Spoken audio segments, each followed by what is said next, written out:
ये बिल्ली बहुत हैरान हुई जब उसे पता चला कि जो औरत जमीन पर गिरी हुई थी वही कुछ दिन पहले उसकी मदद कर चुकी थी। इसलिए उसने मुंह खोला और एनी की तरफ एक सांस फूकी। फिर अगले ही पल एनी, जिसकी धड़कन पहले ही बंद हो चुकी थी, अचानक जिंदा हो गई। इससे पहले कि वो समझ पाती कि हुआ क्या है, उसे अचानक लगा कि उसकी आंखों में कुछ गड़बड़ है। अब वो ना सिर्फ दूर तक देख सकती थी बल्कि उसकी नजर बहुत तेज हो गई थी।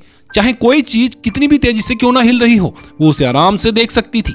एनी, जो अभी अभी जिंदा हुई थी, पूरी तरह से होश में नहीं थी।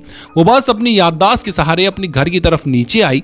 एनी सीढ़ियों से सेकंड फ्लोर पर जाना चाहती थी, जैसा कि वो हमेशा करती थी, लेकिन अंदर से उठे एक अजीब से एहसास के चलते उसने बिल्ली की तरह सीधे फर्स्ट फ्लोर से सेकंड फ्लोर पर छलांग लगा दी। और क्योंकि बिल्लियों को सफाई पसंद होती है, उसने देखा कि उसके शरीर पर कीचड़ लगा है, तो वो बहुत गुस्सा हो गई। उसने सीधे शीशा तोड़ दिया और अंदर जाकर नहाने लगी। अगली सुबह हमेशा की तरह टेलीफोन की घंटी ने उसे उठाया। उसने फोन उठाने के लिए बिस्तर से उतरने की कोशिश की, लेकिन वो सीधे शेल्फ से गिर पड़ी। कमरे की हालत देखकर एनी को बहुत हैरानी हुई। लगता था कि पिछली रात उसे कुछ याद नहीं है, लेकिन उसे याद था कि उसने इस बिल्ली की कभी जान बचाई थी।